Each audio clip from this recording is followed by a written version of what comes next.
Good morning, it's time for a cup of joe. I want to be a cup of joe, first sip in the morning. Alright, so it is Friendly Friday, everyone, so let's talk amongst friends and read some comments.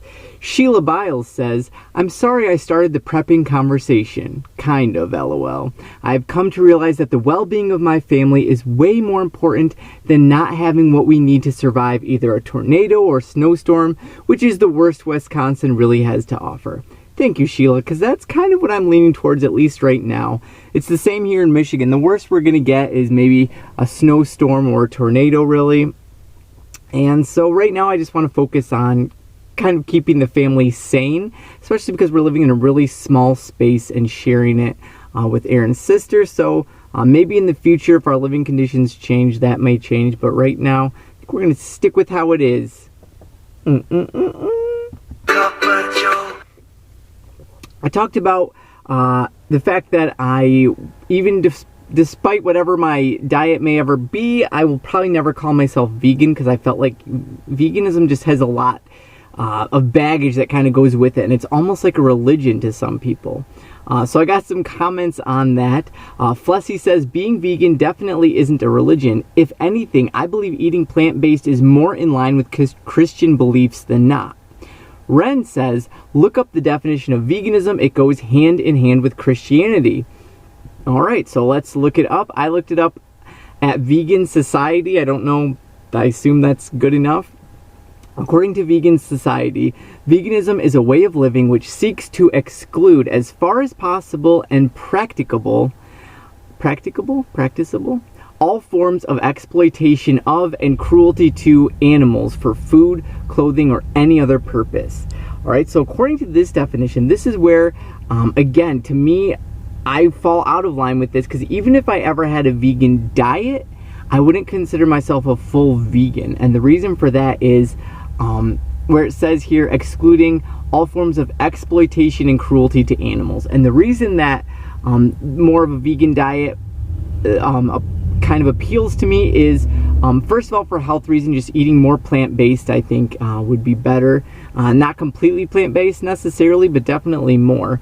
But the cruelty factor is also a huge part of what attracts me to it. I don't like buying meat at the grocery store and not knowing where the heck it comes from. You know, what are they doing to the animals? I fully agree that the things that go on to animals in many slaughterhouses and stuff like that is terrible.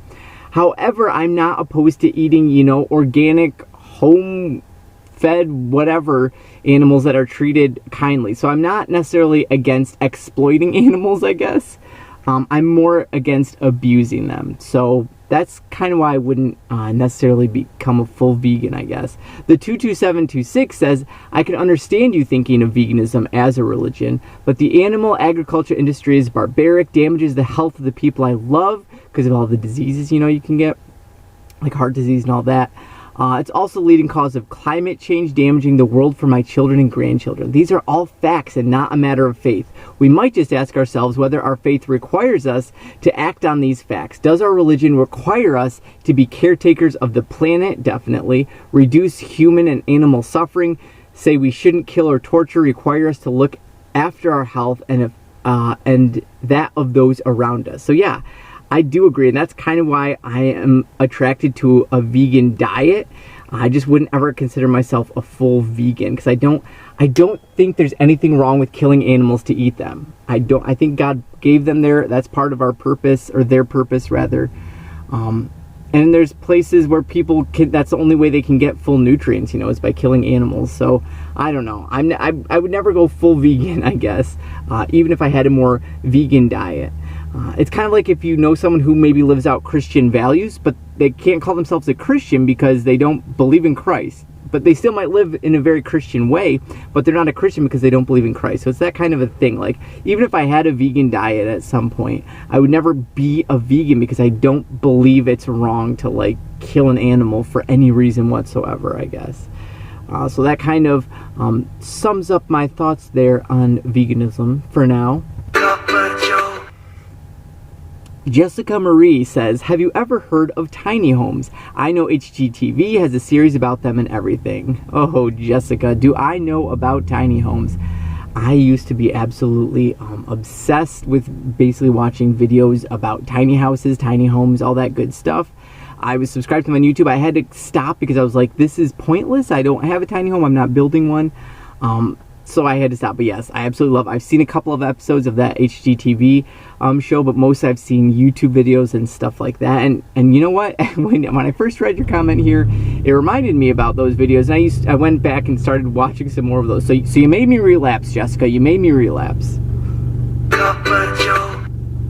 Amanda Bogus, that's an awesome name, says, do you know your MBTI personality type?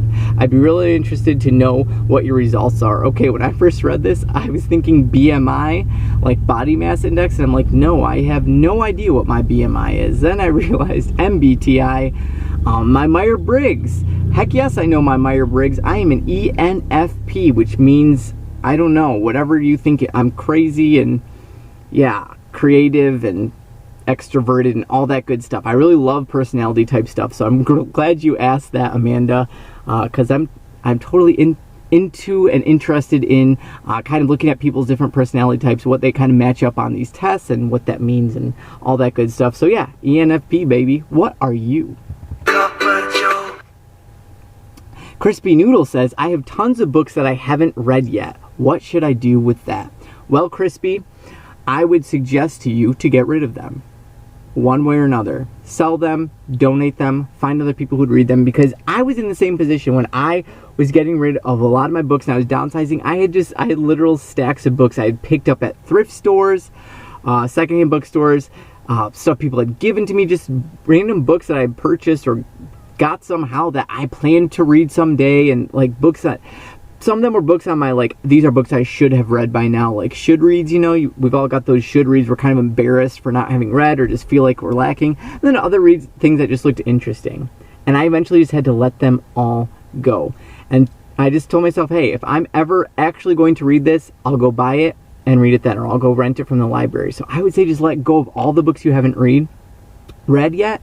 And I think Anthony talks about it on Break the Twitch. If you guys haven't seen Break the Twitch YouTube channel, I definitely love it. Anthony's awesome, and he talks about how he set himself just a one book rule where he can only have one kind of unread book sitting there on his bedside table or whatever that he is currently reading or going to read, and he can't buy another book until he finishes that one, basically. So I think that's a great option. Get rid of all those books you haven't read yet and just have one unread book at a time. That is what I would suggest to you there. CMS Sultana says about when we were talking about maybe making a Cup of Joe mug, which would be awesome, or a brown Cup of Joe t-shirt. Whoa, t-shirts, mugs and t-shirts. As a minimalist, that would just be crazy. All right, so I made the video about how I don't understand tablecloths and multiple two shower curtains and curtain liners and all these things.